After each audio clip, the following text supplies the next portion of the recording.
جمعیت کا پروگرام جمعیت کی منشا کے مطابق، جمعیت کی ترتیب کے مطابق ہو، جو ضرورت کی باتیں ہیں اسے پہلے اپنی میٹنگ میں طے کر دیا جائے۔ اسی طرح جو مسائل آپ کے ہیں، ہر ادارے کی، ہر یونٹ کی کچھ سیمائیں، کچھ حدود ہوتے ہیں۔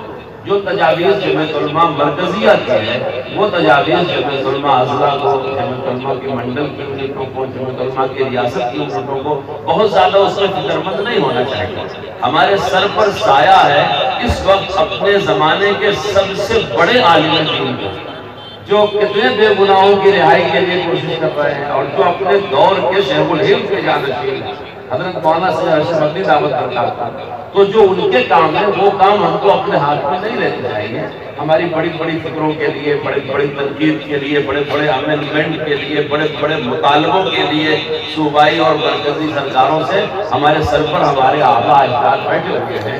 ہم کو ہمارے دائروں کو محدود کر کے کہ کہاں سے کہاں تک ہم کیا کام کر سکتے ہیں، اس طرح سے اپنے کام کی بنیاد بنانی چاہیے، جتنا کہ ہم کر لے جائیں۔ ایسا نہ ہو کہ آج ایک جلسے میں کچھ باتیں آئیں، تجاویز، ایک سال کے بعد پھر وہی تجاویز آئیں، اس کے بعد پھر وہی تجاویز آئیں۔ یہ کوئی سیاسی منچ نہیں ہے کہ اپوزیشن اور رولنگ ایک دوسرے پر تنقید کرتے رہے اور آگے بڑھتے رہے۔ جمعیت علماء سراسر دینی جماعت ہے۔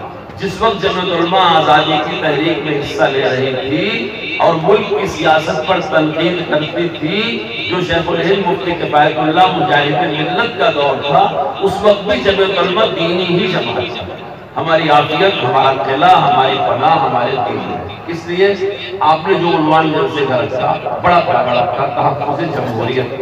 جمہوریت کہتے ہیں وسیع اتحاد کو، اس ڈیموکریسی کہتے ہیں، جس کو کہتے ہیں۔ وسیع اتحاد کا مطلب ہے زبان سے، ذات پات سے، دین دھرم سے، علاقے سے، اپنی پسند اور ناپسند سے اوپر اٹھ کر کے کسی ایک مملکت کی فلاح اور بہبود کے لیے اتحاد قائم کیا جائے۔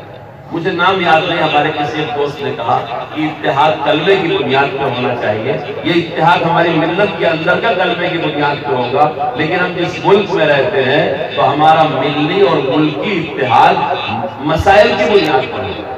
مسائل کی طرف بھی ہمارے ایک دوست نے توجہ دلائی کہ بے روزگاری کا مسئلہ ہے، بچوں کی تعلیم کا مسئلہ ہے۔ جمعیت علماء کی یہ ترجیحات ہیں، ان بنیادوں پہ ہم اپنے ہم وطن بھائیوں سے اتحاد کر، یہی جمہوریت کا تقاضا ہے۔ اور یاد رکھیے، آپ جس کے لیے نافع بنیں گے وہ آپ کا قدردان ہوگا۔